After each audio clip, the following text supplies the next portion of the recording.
রোগী কতটা খারাপ অবস্থায় থাকতে পারে, তাদের হার্টের সমস্যা থাকতে পারে, কোনো শব্দই তারা সহ্য করতে পারবে না। রাস্তার পাশেই হাসপাতাল, এখানে হর্ন বাজানো একদম নিচে, তারপরও হর্ন বাজিয়ে যাচ্ছে। এরা দেখেও যদি না থাকার ভান করছে। একজন মানুষ সাধারণত 40 ডেসিবেল শব্দে কথা বলে। সেটি কানের জন্য সুস্থ শব্দ। মানুষের কান 70 ডেসিবেল পর্যন্ত সহ্য করতে পারে। বরিশালের নথুল্লাবাদ এলাকায় শব্দের মাত্রা অডিওমিটারে দেখা যাচ্ছে 91 ডেসিবেল, যা প্রায় সারাদিনই বিরাজ করে। এই সড়কে দায়িত্ব পালন করেন ট্রাফিক ইন্সপেক্টর গিয়াসউদ্দিন। 5 বছর আগের তুলনায় অনেকাংশে হ্রাস পেয়েছে তার শ্রবণ শক্তি। আমাদের যে প্রতিবন্ধকতা, এটা হলো কান আর চোখ আর ফুসফুসের, অনেকেরই কিডনি সমস্যা হয়ে গেছে এবং কানের সমস্যা। এই কানের সমস্যাটাই বেশি প্রকট আমাদের এই কারণে, এই যন্ত্রের কারণে এবং ওই যে শব্দ উচ্চ শব্দের কারণে। বরিশাল শহরে দিন দিন ভয়ঙ্কর আকার ধারণ করছে শব্দের আধিক্য। শ্রেণীকক্ষের দরজা জানালা আটকেও নিস্তার পান না কলেজ বিশ্ববিদ্যালয়ের শিক্ষক শিক্ষার্থীরা। আমরা ক্লাস নিচ্ছি, এমনিতেই ছোট ছোট বাচ্চা ওরা, তো যখন গাড়ি যায় তখন ওই সাউন্ডটা আসে। শুধু বাচ্চাদের না, এটা আমাদের অনেক ক্ষতি হয়। আমরা অনেক সময় দেখা যায় আমরাও মাথা ধরতেছে, বাচ্চারা শব্দের জন্য আমাদের পড়াটা শুনতেছে না। আমরা যখন ক্লাসে যাই জানলা আটকাই, দরজা আটকাই, তারপর বাচ্চাদের ক্লাস নেই।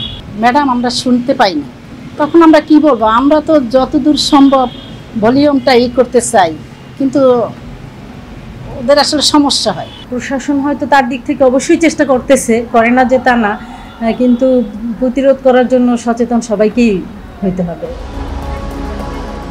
শেরেবাংলা মেডিকেল কলেজ হাসপাতাল, বরিশাল জেনারেল হাসপাতাল ও বরিশাল ল কলেজ এলাকাতে 2020 সালে নীরব এলাকা ঘোষণা করা হয়।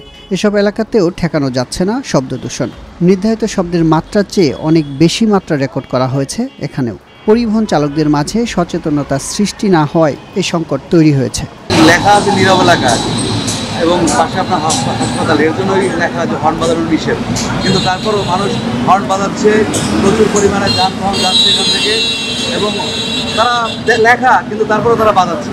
এটা আসলে কোনোভাবেই থামানো সম্ভব হচ্ছে না। জনগণের দায়িত্বটাই মূল। আসলে এখানে যদি জনগণ সচেতনতাটাই হচ্ছে মূল, বিশেষ করে যারা আপনার পরিবহন শ্রমিক যারা আছেন, তারা যদি একটু সচেতন না হয় তাহলে দেখা যাচ্ছে আপনি এটা চাইলেও প্রশাসন কিংবা সিটি কর্পোরেশন থেকে এটা নিয়ন্ত্রণ করতে পারবেন না, কারণ প্রতিনিয়ত আপনি পুলিশ পাবেন না, প্রশাসন পাবেন না। আপনি নিজ থেকে যদি সচেতন না হন, আপনার যদি এটা বুঝতে পারে পরিবহন শ্রমিকরা যে কোথায় আমার হর্নটা বাজাতে হবে এবং কোথায় হর্নটা বাজানো দরকার নেই, সেটা বুঝতে পারলে আমাদের মনে হয় এই শব্দ দূষণটা আমরা অনেক ক্ষেত্রেই নিয়ন্ত্রণ করতে পারি। আসলে